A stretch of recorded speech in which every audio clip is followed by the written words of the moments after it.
Hi, welcome to my YouTube channel Creating from the Heart. I'm Umashri Taparia, the artist behind this channel, and for today's free tutorial, we are going to be creating in this beautiful northern lights using in watercolors. You just need a set of watercolor paints, watercolor paper, brushes, jar of water, and white gouache or white acrylics to begin with. It's going to be a step-by-step tutorial, easy to follow along in real time with complete guidance. So come ahead and paint along this with me, and let's create in the magic of northern lights with the flow of water. So for the watercolors, I'll be using in this Hemi brand watercolors, which is a set of 24 colors. I have the color swatch ready with me so as to know which colors to pick up. This also comes with a beautiful color card like this, wherein all the colors are mentioned so that you can trace which color is there where in the palette, and alternatively I can just lay it on this and see which color how it would turn out to be. So that's about the colors. And for the paper, I'll be using in the same Hemi brand watercolor paper pad, which is 300 GSM 100% cotton. It's approximately an A5 size, a little smaller than the A5, and this is glued on all the four sides. There's a small cutting here to remove in each of the sheets later on. So today we are going to be painting a beautiful northern light. It's going to be pretty simple and easy to follow along. Even if you're an absolute beginner, it's going to be an easy go. So I'm just beginning in with a layer of water, and then we'll let the paints do the magic. I'm going ahead with a little extra wet layer of water because I want the paints to flow and do all the magic. This World Watercolor Month, for me, watercolors will all be about, learning, trying out new things. So since the beginning of July, I have been practicing out different techniques, different textures, different, objects to use in to create textures into the painting as well. So that's what I've been playing around because I really want to dedicate this month to learning new things, experimenting, and knowing more into the depth of watercolors. I love painting simple landscapes with watercolors and detailed ones, but creating in textures or using different objects has never been on my list. So this month I am dedicating it to experimentations and learning new things. Some of them would be a failed attempt, some of them would be a learning, and some of them would of course lead me to really good ways of adding more details into my landscapes. So I have a generous wet layer. I'm just running my brush on all the edges perfectly so that I'm sure that there's water on all the edges as well. And now I'm just going to begin in with the flow of the paints. So I'm beginning in with the Thalo blue color from this set because it's a beautiful blue to add into my northern sky. So just beginning to drop in. Can you see, because of the water, the paints is doing the magic to itself. So just dropping in a good generous layer of this color. I'm going to have a little glow towards the bottom side, so I'm just going with the blues majorly on the top areas.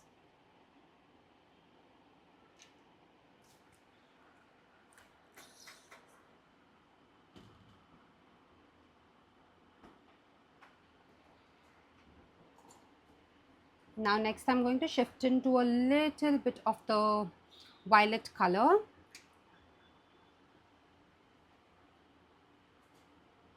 You see, because of the excess water, how the paints automatically just flow and get their way into the painting.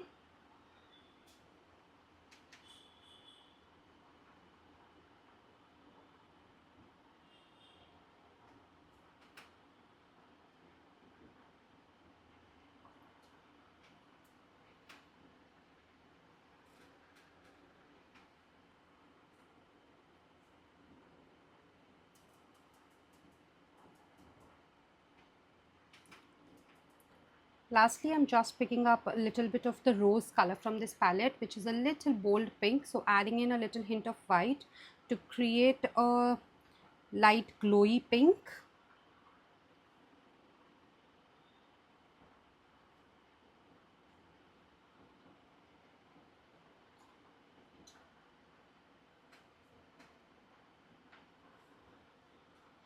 And now let's let the colors flow and create their own blend.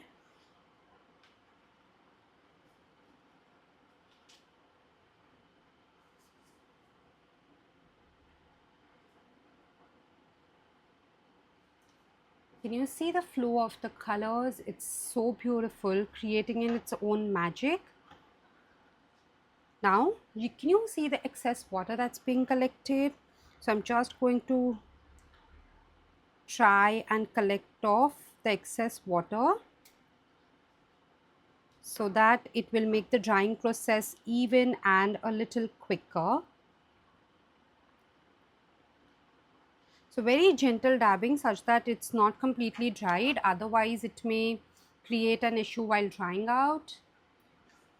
Now on top of it, I'm going to go ahead with a darker blue mix. So to the same phthalo blue, I'm just going to mix in a little hint of the Payne's grey color and get in an indigo color and just add in some darker spots into the blue at the top.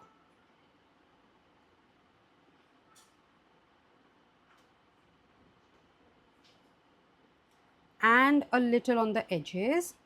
So basically here we are going to be adding in the pine trees, and I want this entire glowing spot to stay there. So that is the reason I'm not working much with the paints in the center space. I just want to let the pink and the purples do the light talk there.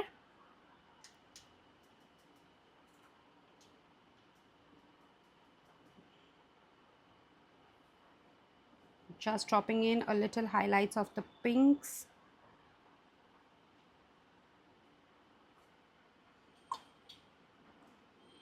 And lastly, a little more of the purple color.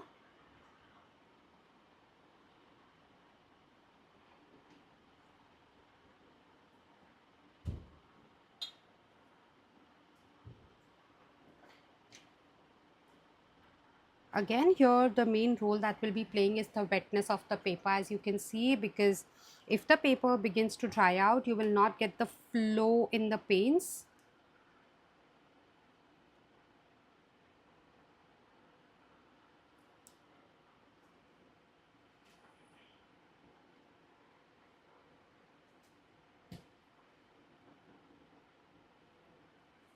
You see, I'm just rotating it in all different directions such that they have a beautiful flow in all the directions.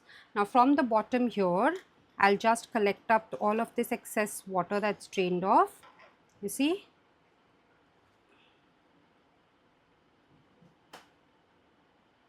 But make sure you don't keep it tilted towards the downside for extra long time, because otherwise the paints will not get that blend.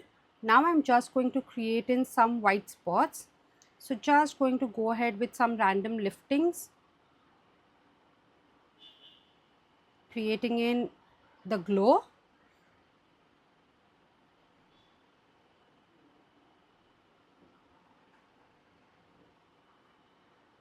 So just lifting up some colors to create some glowing spots into the northern light.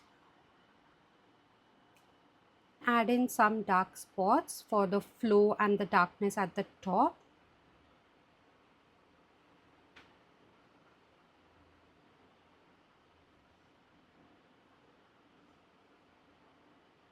You see, just taking out simple swirls.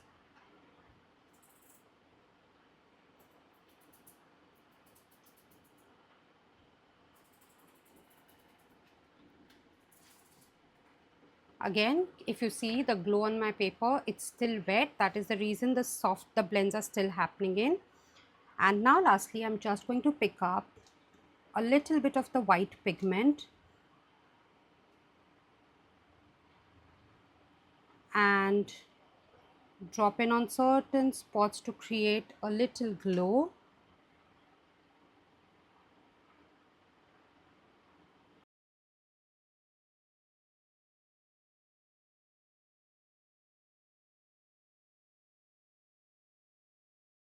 You can even go ahead with the lifting technique, or you can use this method of adding in some glowing spots of the white layers.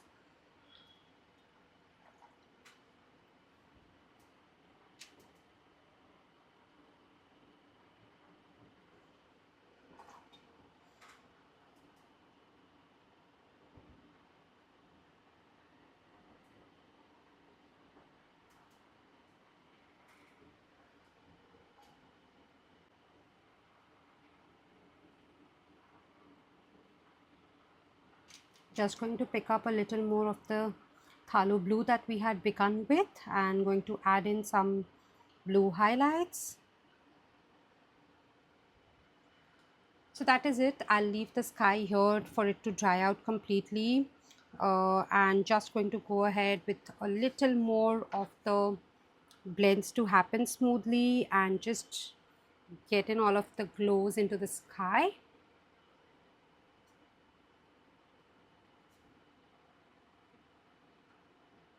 Alright, so let's wait for this to dry and then move further.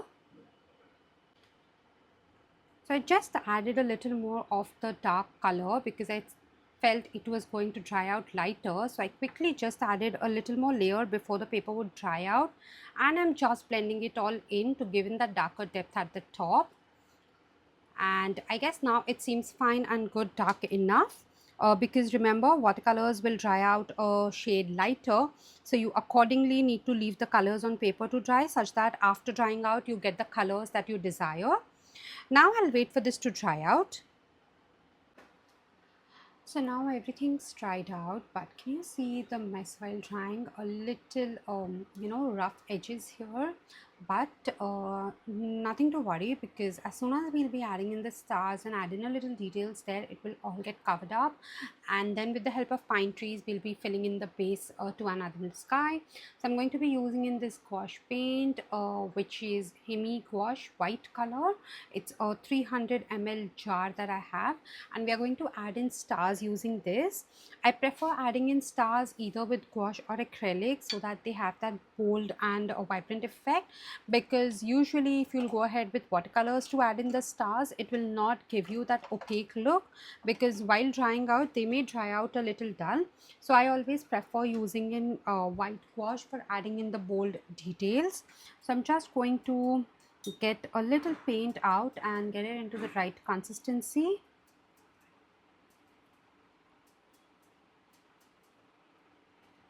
And now I'm just going to splatter.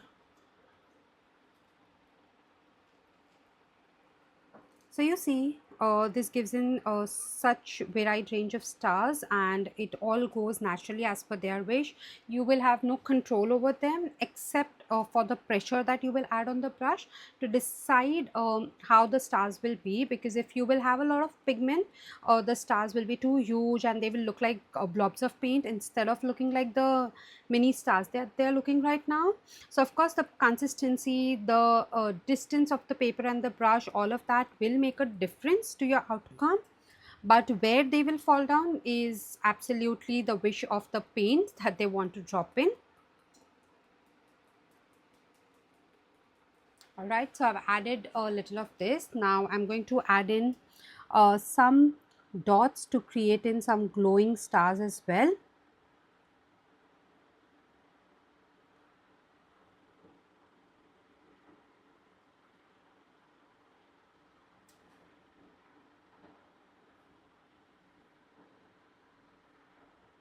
So you see how that entire line has now got covered up because of the stars and the other details that we are adding in.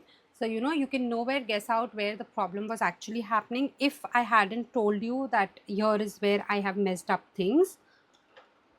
Now I'm just going to dilute these spots and create them into dull spaces. So these will act in as the glowing spots later on. I'll wait for these to dry. By then I'll just go ahead and add in the pine trees into the foreground. You see, just a simple technique to create in the background glow for the stars that we'll be adding in. Now again, the reason that I'm using white gouache here is so that the opacity is maintained when we add in the stars.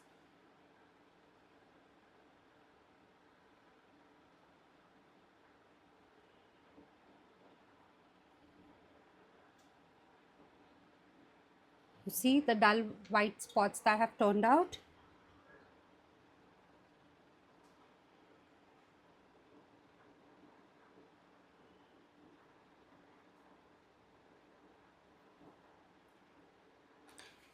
So here, to cover that space, I created a beautiful glowing spot. Now let's go ahead, add in our pine trees. For that I'm just going to shift into my smaller size round brush. So I'm going to use in this size 4 silver black velvet round brush, because this will help me in getting in a pointed edge, as well as add in the details quickly. So you can either use Payne's Grey or black. I'm just going to go ahead with a little mix of both, or randomly keep on altering. Now just going to go ahead and add in some pine trees, but in such a way that I maintain this glowing glow while adding in the pine trees here.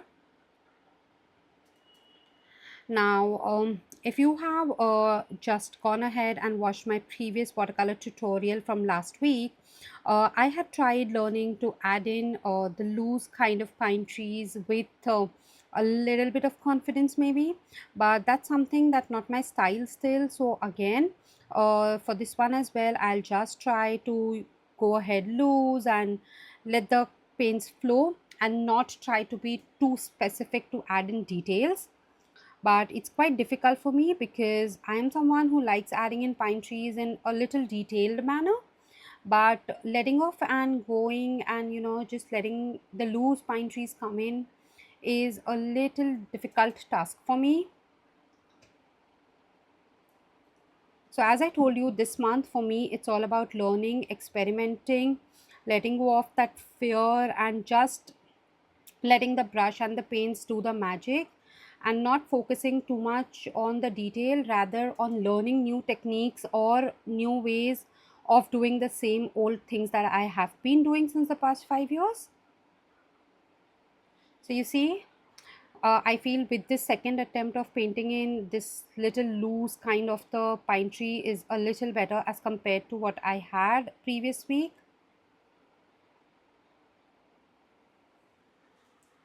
Now just going to go ahead with a little more of these.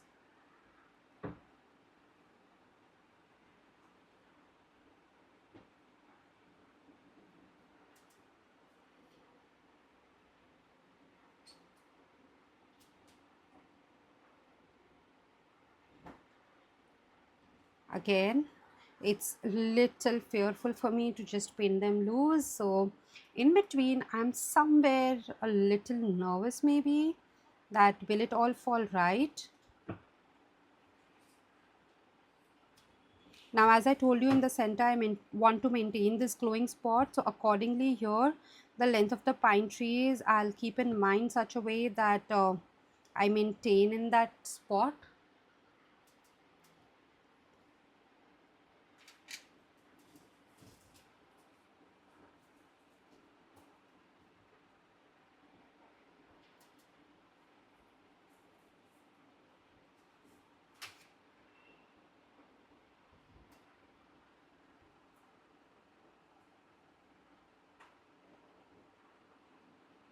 I'm just going to go ahead with some quick foliage.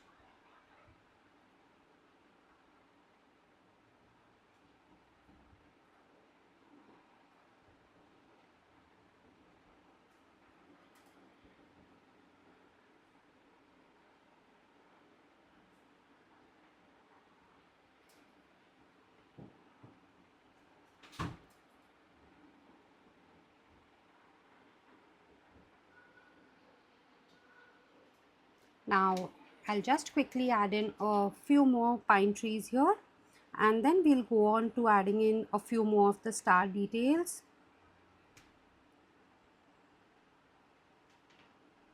Honestly, I'm still finding it difficult to go ahead with the loose kind of pine trees. Every time I'm adding in the center branch, I feel like let's go ahead with a little detailed one for this, but just trying to let myself not get into that trap again.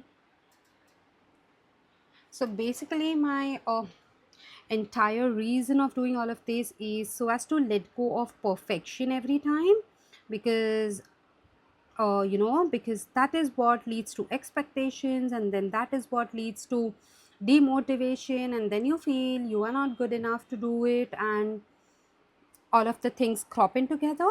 So that is the reason I really want to let go of perfection. I want to embrace all of the errors, I want to embrace all of the imperfections, I want to let them be loose and real and raw.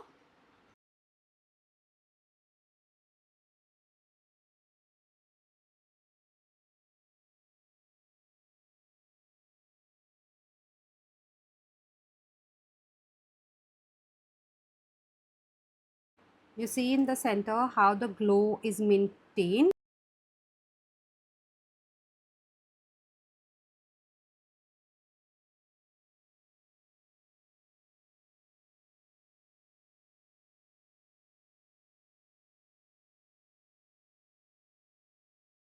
Now in between I'll just add in some simple loose dense kind of the trees.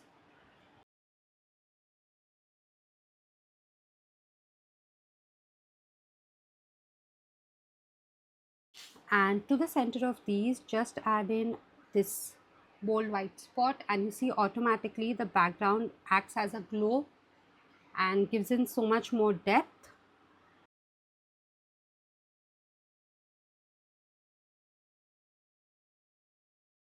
So I feel I'll go ahead with a few more on the top space.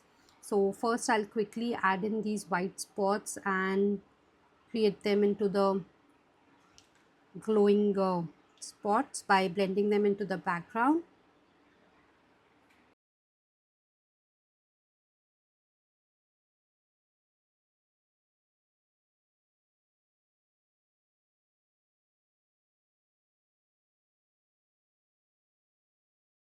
So now to these, let's quickly add in the center star that will add and light up the glowing spots that we created.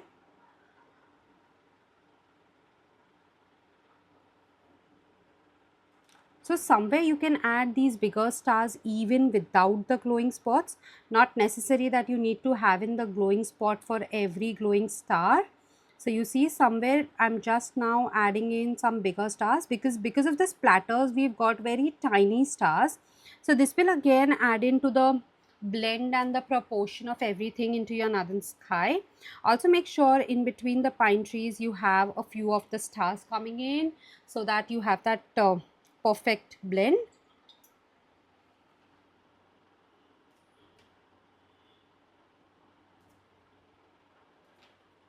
So since these two dots had turned out too huge, I quickly blended them in.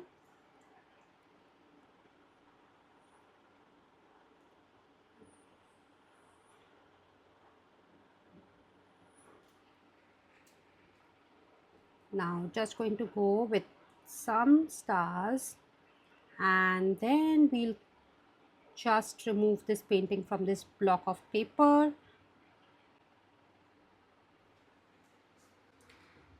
So here's the simple northern sky painting. I hope you guys enjoyed painting this with me, and do subscribe to my YouTube channel if you like this painting. And every week I come up with free tutorials, so you could just subscribe so that you are notified as soon as the new tutorial drops in. You will find tutorials with gouache and watercolors already into my list. Go ahead and check them out. And in case if you paint this and share it on Instagram, do tag my handle creating from the heart so that I can share it with my community there as well. Thank you so much for watching and painting along with me. I'll see you guys soon into the next tutorial.